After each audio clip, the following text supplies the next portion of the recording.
आपको यह जानकर हैरानी होगी कि कन्या का जन्म हर किसी के घर में नहीं होता। कन्या का जन्म उसी व्यक्ति के घर में होता है जो भाग्यशाली होते हैं और अपने पूर्व जन्मों में बहुत पुण्य किए होते हैं। आज की इस वीडियो में हम जानेंगे कि भगवान किस घर को कन्या के जन्म के लिए चुनते हैं और वह कौन से पुण्य कर्म है जिसके कारण मनुष्य पुत्री के माता पिता बनने का सौभाग्य पाते हैं। इसके साथ ही साथ हम आपको इतिहास में वर्णित ऐसी कई बातें बताएंगे जिससे आपको विश्वास हो जाएगा कि पुत्री का जन्म बोझ नहीं बल्कि सौभाग्य का विषय है। दोस्तों, महाभारत में एक कथा का वर्णन मिलता है जब एक दिन भगवान श्री कृष्ण से अर्जुन पूछते हैं कि हे माधव, किन कर्मों के कारण किसी को कन्या धन की प्राप्ति होती है, अर्थात किन घरों में बेटियों का जन्म होता है। तब भगवान श्री कृष्ण अर्जुन से कहते हैं कि हे पार्थ, किसी भी घर में पुत्र का जन्म भाग्य से होता है, परंतु पुत्रियों का जन्म सौभाग्य से होता है। जो भी स्त्री या पुरुष अपने पूर्व जन्म में अत्यधिक पुण्य कर्म किए होते हैं उन्हें ही पुत्री के माता पिता और सगे संबंधी होने का सौभाग्य प्राप्त होता है।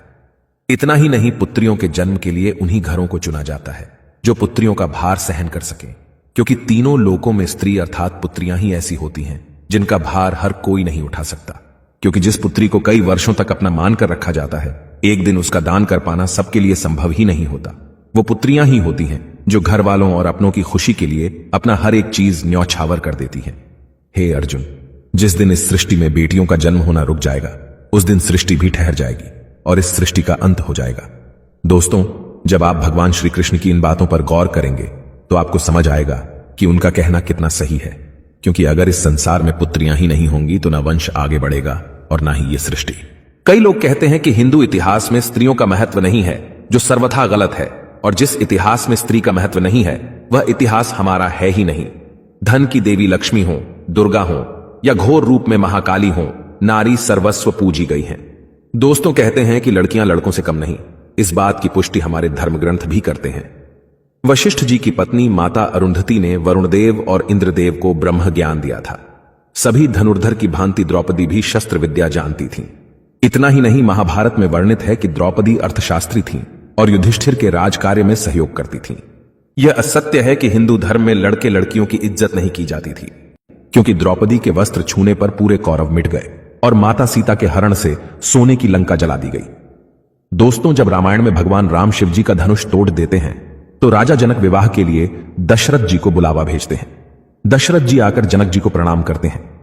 आजकल आप देखते होंगे कि वर पक्ष के लोग ज्यादा घमंड में रहते हैं। वो लड़की के माता पिता को खुद प्रणाम करना अपना अपमान समझते हैं, जबकि राजा दशरथ के प्रणाम करने पर जनक जी उन्हें मना करते हैं तथा अत्यंत सरल भाव से कहते हैं कि आप दूल्हे वाले हैं, बड़े हैं, अयोध्यापति हैं, श्रेष्ठ हैं, ऐसा ना करें। तब दशरथ जी कहते हैं कि बड़े तो आप हुए क्योंकि आप दाता हैं और मैं याचक, आपकी पुत्री का दान हम लेने आए हैं, इसलिए बड़े आप हुए। हां दोस्तों, लड़की के पिता को गर्व होना चाहिए कि वह देने वाले हैं। शास्त्रों में बताया गया है कि मृत्यु के बाद पुत्र पिंडदान करे तभी पिता को मुक्ति मिलती है, परंतु एक लड़की के पिता जब उसे अच्छा वर देखकर ब्याह देते हैं तभी उनकी 21 पीढ़ियों को मुक्ति मिल जाती है। इसलिए हमेशा अपनी पुत्री को प्रेम दें जिसने आपके घर में जन्म लेकर आपको पुण्य का भागी बनाया है। आपने भी कई लोगों को कहते हुए जरूर सुना होगा कि जिस घर में बेटी का जन्म होता है वह घर स्वर्ग के समान होता है, क्योंकि बेटा तो केवल एक कुल को रोशन करता है लेकिन बेटियां 2 कुलों को रोशन करती हैं। माता पिता के घर वह एक बेटी के रूप में अपना उत्तरदायित्व निभाती है और ससुराल आकर बहू के रूप में अपने कर्तव्य का पालन करती है। आजकल आप सुनते होंगे कि बहू बेटियां किसी की मृत्यु हो जाने पर उसका पिंडदान नहीं कर सकती, लेकिन यह बिल्कुल भी सही नहीं है, क्योंकि रामायण में बताया गया है कि प्रभु श्री राम के पिता राजा दशरथ की जब मृत्यु हो गई तो माता सीता अर्थात राजा दशरथ की बहू ने ही उनका पिंडदान किया था, जिससे उन्हें जन्म मरण के इस चक्र से मुक्ति मिल गई थी। इतना ही नहीं, गरुड़ पुराण के प्रेत कल्प में बताया गया है कि कोई भी व्यक्ति किसी मृत के लिए पिंडदान कर सकता है और इसलिए बेटियां भी अपने पिता के नाम का पिंडदान कर सकती हैं। व्यवहारिक दृष्टिकोण से वहीं अगर ससुराल पक्ष में कोई पुत्र नहीं है तो इस स्थिति में बहू भी पिंडदान कर सकती है। इसलिए दोस्तों, वो लोग बहुत किस्मत वाले माने जाते हैं जिनके घर एक संस्कारी पुत्री का जन्म होता है। शायद यही कारण है कि बेटियों को लक्ष्मी का दर्जा दिया गया है। बहुत से लोगों की सोच होती है कि बेटी है तो बिना समय गंवाएं और पढ़ाई में पैसे खर्च किए जल्द से जल्द शादी कर दो, लेकिन यह छोटी सोच बेटी के भविष्य को बर्बाद कर देती है। जरा सोचकर देखिए, एक बच्चे के मन में कितने सपने होते हैं। उसे कुछ हासिल करना है, उसे कुछ बनना है, लेकिन यह सपने केवल सपने बनकर रह जाते हैं। इसलिए अपनी बेटियों को सपने पूरे करने का अवसर देना चाहिए। उन्हें जीवन में हर खुशी दें जिसके लिए आप सक्षम हैं और जो उन्हें मिलनी चाहिए। एक पुत्र से ज्यादा पुत्री हमेशा अपने माता पिता के लिए सोचती है।